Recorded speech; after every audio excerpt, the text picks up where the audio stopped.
बिस्मिल्लाहिर्रहमानिर्रहीम। अस्सलाम वालेकुम नाज़रीन, उम्मीद और दुआ करता हूँ कि आप लोग जहाँ जहाँ पर होंगे खैर आफियत से होंगे। आज की एक ही स्टोरी है जो पूरी दुनिया में कवर की जा रही है, एंड दैट इज़ ईरान के ऊपर हमला।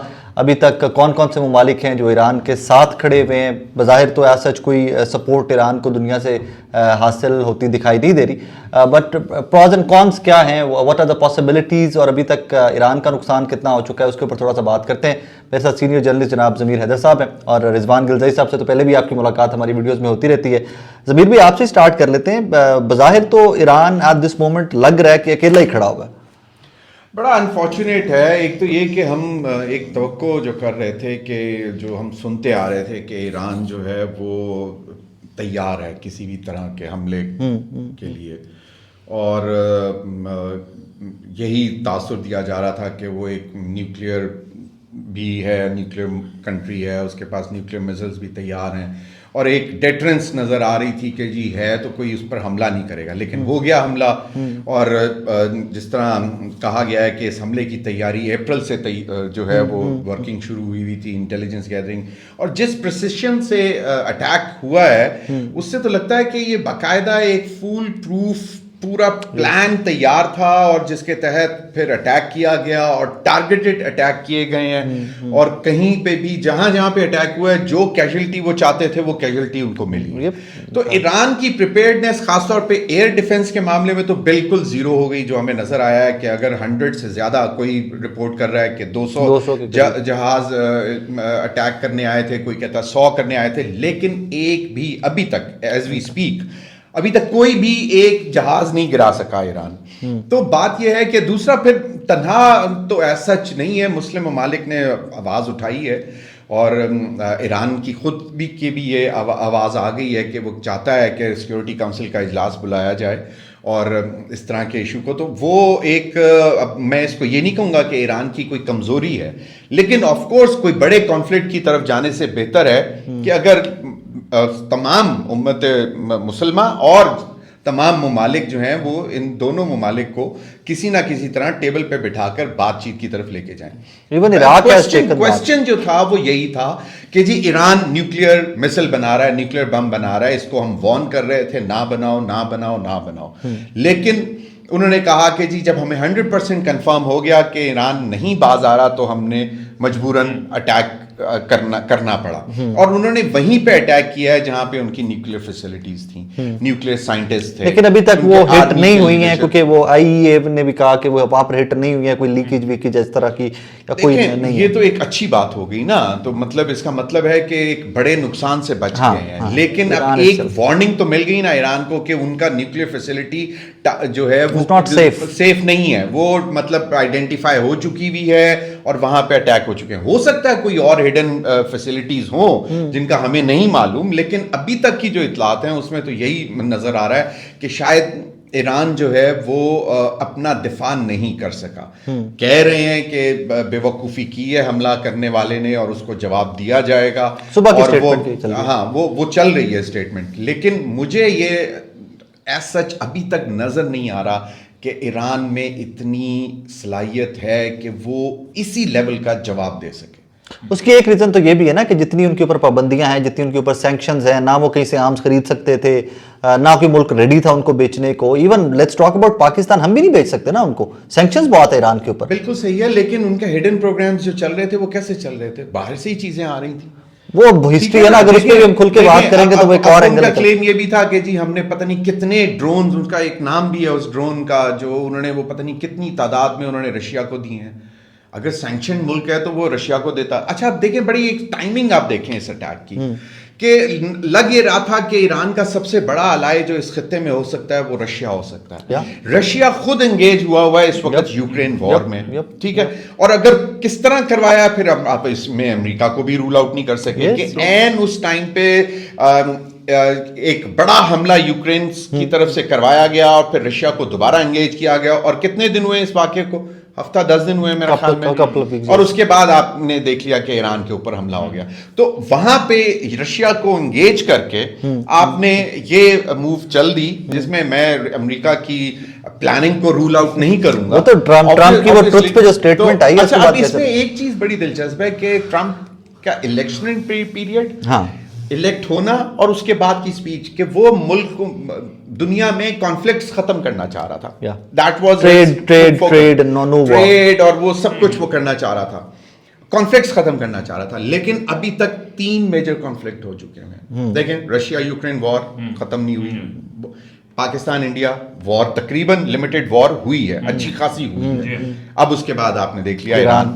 अब अगर ये कॉन्फ्लिक्ट्स इस तरह फैलते रहे तो you can not rule out कि कोई बहुत बड़ी आलमी जंग भी हो सकती है। तो अब ईरान भी अगर ये कह रहा है कि जी सिक्योरिटी काउंसिल का इजलास बुलाया जाए, और दूसरा इराक स्टेप्ड इन और इराक ईरान को कह रहा है कि आप अमेरिका को एंगेज करो, आप नेगोशिएशंस करो अमेरिका के साथ। तो इट मींस के अल्टीमेटली हल इन चीज़ों में नहीं है कि आप जहाज उड़ाएं, मारें या कुछ करें।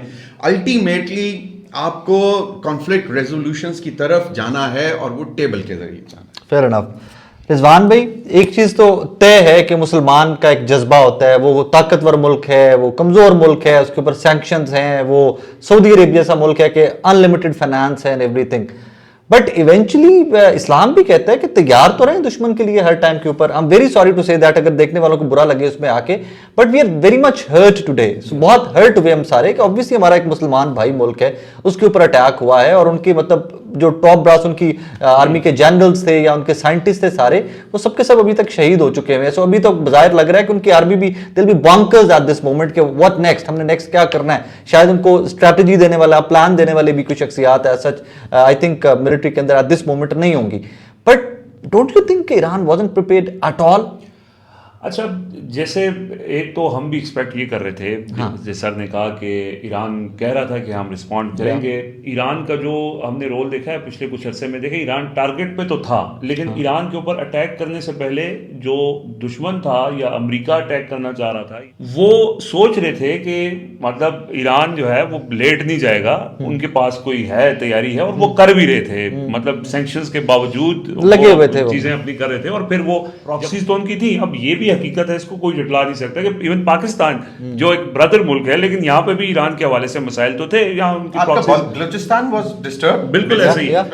तो ईरान अपनी कार्रवाइयों में लगा हुआ तो था, इसी वजह से एक्सपेक्टेशन ये थी और इसी वजह से वो डर के मारे हमला हो नहीं रहा था कि ईरान का रिस्पॉन्स बड़ा तगड़ा होगा।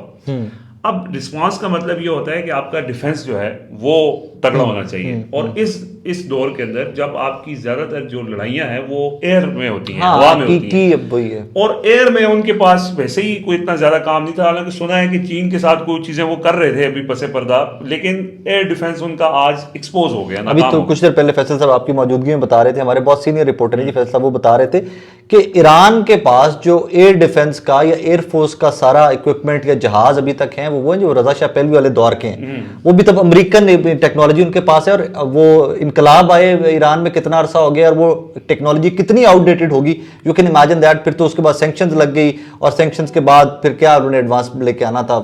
ऐसा ही है। अब देखें, एक तो अब ये हकीकत है कि वो आज एक बहुत बड़ा सेटबैक हुआ है, ना सिर्फ ईरान को बल्कि पूरी उम्मत मुसलमान को, सब और एक्सपेक्टेशन थी कि उस तरह से वो अपना दिफा करेंगे, जो नहीं हो सका। जब आपके फौज के कमांडर्स मारे जाएं, जब आपकी जो साइंटिस्ट जो हैं वो मार दिए जाएं, तो इसका मतलब ये है कि आप उनको डिफेंड करने में आप नाकाम हुए हो। ये उनकी नाकामी जरूर है, लेकिन ये विक्टिम ब्लेमिंग इसलिए नहीं है कि दूसरी तरफ जो इजराइल है उसके साथ अमेरिका भी खड़ा है, उसके साथ बरतानिया भी, दुनिया उनके साथ खड़ी है। और ईरान की बदकिस्मती ये है कि ईरान के अपने जो ब्रदर इस्लामी ममालिक भी हैं वो भी अभी तक मजम्मत की हद तक, हर किसी के अपनी इंटरेस्ट है। आप इंडिया पाकिस्तान के मामले में कौन सा ईरान ने अपने तैयारे भेज दिए थे कि आज मतलब आप ये कहें कि जी फौरी उसको दूसरे ममालिक भी कर लें। ये ग्राउंड रियलिटीज हैं जो मतलब आप एक्सेप्ट करनी चाहिए। अब सिचुएशन ये है कि आगे क्या होगा, आगे नहीं, उस तरफ बाद में आते हैं। यहां पर सवाल ये पैदा होता है कि एक छोटा सा मुल्क, मतलब 9.5 मिलियन पॉपुलेशन है जिसने अटैक किया, वो पूरी दुनिया में अगे लाया, जिसको जिधर दिल करता है अटैक करता है, जिधर मर्जी कर दो, कोई पूछने वाला कोई दसने वाला नहीं। How they got that much power, that is the question. इसका जवाब नाज़रीन बड़ा सादा सा है। आप जरा सा इसके ऊपर अकेले बैठ के ठंडे दिमाग से सोचेंगे तो बहुत सादा सा है। कुरान ने पहला जो आपके और मेरे लिए हुक्म है ना उम्मत मुस्लिमा के लिए, इकरा, पढ़ना, तालीम। मुसलमान कितनी रिसर्च कर रहे हैं, अब देखिए, मैंने जिस तरह जिक्र किया कि कुछ हमारे किंगडम ऑफ सऊदी अरेबिया हो गया, यूएई हो गया, बिलियंस ऑफ डॉलर्स इनके पास पड़े हुए, ऑयल की मनी, इतना कतर के पास इतना पैसा कि यहाँ पर मैं इमेजिन नहीं कर सकते कितनी रिसर्च हो रही है इन मुल्कों के अंदर, कितनी यूनिवर्सिटीज बनाई हैं। और आप एक जिस मुल्क की हम बात करें जिसने आज जमीर भी अटैक किया है, उनकी रिसर्च का लेवल देखिए, एक सेकंड एक जुमला में ऐड करूं, उनका रिसर्च का लेवल आप ऐड कीजिए कि आपकी जेबों के अंदर पेजर फटते हैं, जेबों के अंदर पेजर, इतना सा डिवाइस होता है, और वो टारगेट किनको करते हैं, एग्जैक्ट इंटेलिजेंस का लेवल और टेक्नोलॉजी का, तालीम का लेवल, रिसर्च का लेवल देखिए कि वो पेजेस इतने डिवाइसेस के जरिए अपने दुश्मनों को एलिमिनेट करते हैं। ये देखें ना, अब ये बड़ी एक अजीब सी बात है कि कभी इल्म, रिसर्च, यस, मुसलमानों के पास, मुसलमानों का खासा था। यस, आप देख लें, अल बैरूनी हो या नेम, मतलब किस कहां पे किस लेवल की, और फिर सबसे बड़ा जो आज जितनी भी टेक्नोलॉजी है इसके मुतालिक कुरान सब कुछ बता चुका हूं, मतलब एक एक चीज। और दूसरा देखें, मुसलमान अब बड़कों पे नहीं काम चलता होता, नहीं ठीक है ना। अब हजूर सल्लल्लाहु अलैहि वसल्लम उनके दौर में भी जंग के लिए आप बेहतरीन शानदार घोड़े, तलवारें, बेहतरीन तलवार तैयार करनी, तो ठीक है ना। बात यह है कि भाई जब आपने दिफा करना है तो आपके पास आपकी पूरी तैयारी होनी चाहिए। कुरान से कुरान आपकी इस्लामी तालीमात आपको कहती हैं। और फिर लेकिन वो सर इसमें फैक्टर ये भी है कि सैंक्शंस उनके ऊपर इतनी ज्यादा हैं, और वो सैंक्शंस इसी वजह से के साथ आप एक और एंगल है इसका ऊपर, इसके आज खुल के इसके ऊपर थोड़ी सी बात करते हैं। सैंक्शंस के साथ डोंट यू थिंक सो कि एक एलिमेंट वो भी है कि जिस मुल्क में, नॉट इवन मुसलमानों की बात नहीं कर रहा, कोई भी मुल्क जहां पर ऑथोरिटेरियन रिजीम्स आई हैं, वहां पर टैलेंट नहीं पनप सका, वहां पर रिसर्च, वहां पर साइंसदान, वहां पर लोग बहुत ज्यादा खुलकर सामने नहीं आ सके। वी आर नॉट, मतलब मैं बार बार कह रहा हूं कि हम विक्टिम ब्लेमिंग नहीं कर रहे, we are all very hurt, but we do need to analyse कि भाईजान आज जो ईरान के साथ हो रहा है, अल्लाह कभी ना करे, जो जिस मुल्क ने अटैक किया ईरान के ऊपर, उनका जो मैप है ग्रेटर उस मुल्क का, उसके अंदर कौन कौन से ममालिक आ रहे हैं, वो कहां तक फैला के लेके आते हैं। आज से मैं आपको एक हिंट दे देता हूं कि आज सबसे पहले जो इस्लामी ममालिक में से मजम्मत आई, वो मुल्क भी उस मुल्क के ग्रेटर मैप का हिस्सा दिखाते हैं वो लोग। हाँ, वहां पर बिलियंस ऑफ डॉलर जरूर है। सऊदी अरब ने कंडेम किया, व्हिच वाज नॉट, मतलब एकदम बहुत अच्छी बात है, बहुत अच्छी बात है। लेकिन वो ये सर सबके बुझेंगे, हवा किसी की भी नहीं है उसमें आगे, जरूरत एक ही चीज की है उसमें eventually. That's my personal view, मैं इसके ऊपर बार बार कह रहा हूं कि विक्टिम ब्लेमिंग नहीं है, but that's my personal view कि हम तमाम इस्लामी ममालिक को अपने आप को प्रिपेयर करने की जरूरत है। By end of the day ये नजरियाती जंग है, by end of the day. आप इसको कुछ भी कह लीजिए कि जी बॉर्डर था, फलाना प्रॉब्लम था, ये न्यूक श्यूक, ये सारी कहानियां होती हैं। जब इराक के पास कौन से न्यूक थे, लिबिया के पास क्या था, तबाही उतार दी, मुल्क की जंग मुसल्लत कर दी गई, तबाही उतार दी। यहां पर भी 20 साल पहले की इसी नेतन्याहू की स्टेटमेंट्स हैं कि जनाब चंद महीनों, 1 साल 2 साल के अंदर ईरान जो है न्यूक्स बनाने जा रहा है, लिहाजा वी हैव टू। 20 साल पहले की वही स्टेटमेंट अब, और उसी स्टेटमेंट के ऊपर इंप्लीमेंटेशन अब। हमें रियलाइज करना पड़ेगा कि हम बहुत सारी चीजें लेक कर रहे हैं, हमें रियलाइज करना पड़ेगा कि मुस्लिम उम्मा बहुत सारी चीजों में पीछे है। मुझे बड़ी खुशी होती, रिजवान भी, ज़मीर भी, मुझे बहुत खुशी होती कि अगर यूएई, सऊदी अरेबिया और कुछ नहीं कर सकते यार, पाकिस्तान के अंदर एक ग्रैंड किस्म का रिसर्च सेंटर खोल देते कि यार मुसलमानों के यहाँ टैलेंट बहुत है, यूथ बहुत है, सो इकट्ठे मुसलमान मुल्क है हमारा। वैसे ईरान के मुतालिक ये कहा जाता है कि वहाँ लिटरेसी रेट बहुत अच्छा है, और एजुकेशन भी बड़ी मयारी है, और बहुत से ममालिक के पढ़ने जाते हैं अदर देन इस्लामी तालीमात। देखें, लेकिन बात यह है कि उसको रियलाइज करना इन प्रैक्टिकल शेप, वो वहां पे लैक कर रहे हैं ना। अब बात बड़ी सिंपल सी है कि अगर आप न्यूक्लियर पावर बन रहे थे, आप मिसाइल डेवलप कर रहे थे या कर चुके हुए थे, जिसकी वजह से आपके ऊपर हमला हुआ है, तो इसका मतलब है कि आपके पास कुछ ना कुछ टैलेंट था, कुछ ना कुछ था। अब ये please don't take me there. अगर वो जो टैलेंट था ना, वो जहां से दिया गया था और जिसने दिया था उनके साथ फिर क्या हुआ, उनके खिलाफ उनके साथ फिर क्या हुआ था, वो हम बैठे हुए ना सारे अभी तक। वो तो हमें मालूम है, वो हमने एक बहुत बड़े गया तो सही ना, हमने एक नेशनल हीरो की कुर्बानी दी है। आप मुझे बताएं, नॉर्थ कोरिया किस तरह डेवलप कर गया था? उसमें क्या फिर आप उसमें भी आपको शर्मिंदगी नहीं होगी? कर गया ना, वो भी तो वो अपना देखें। लेकिन मसला ये है कि मुझे सिर्फ सबसे ज्यादा जो अफसोस इस बात का हो रहा है कि देखें, अभी हाल ही में पाकिस्तान इंडिया की जंग हुई, हम पे अटैक हुआ, हमने मुंह तोड़ जवाब दिया और दुनिया ने उसको माना, तस्लीम किया और पूरे दुनिया में भारत की को नमूदगी उठानी पड़ी, शर्मिंदगी उठानी पड़ी। ठीक है, हम ये एक्सपेक्ट कर रहे थे कि ईरान पे अगर हमला होगा तो चलो ठीक है, वो जो हमला आवर है वो टेक्नोलॉजी में बहुत स्ट्रॉन्ग है, बहुत आगे है, बहुत ज्यादा एडवांस्ड है, डिप्लोमेटिकली बहुत कुछ है। और फिर सबसे ज्यादा जिस चीज का फायदा उठाया, इंटेलिजेंस का उन्होंने। Oh yes, you know they ingress their intelligence inside Iran, और वहां से अंदर से हमले होना, ये एक बहुत बड़ा सवालिया निशान है। देखिए, हम एक छोटा मुल्क है, हम डेवलपिंग इकोनॉमी है, हमारे पास उतनी इस्तात नहीं है, लेकिन मैं ये समझता हूं कि आज भी हम कम से कम ये हमें मालूम जरूर लग जाता है कि जनाब ये तो फ्राम मुल्क का ये तो प्लान क्या कर रहे हैं, प्लान क्या ये ऑपरेटिव है, हम उसको एलिमिनेट कर लेते हैं। ईरान को ये नहीं पता चला कि उसके मुल्क के अंदर हमलावर मुल्क के इंटेलिजेंस ऑपरेटिव्स बैठे हुए थे और अंदर से ड्रोन उड़ के हमलावर हो रहे हैं। मतलब ये एक बहुत बड़ा क्वेश्चन मार्क है। इट मींस कि your intelligence failure plus your top military leadership was compromised.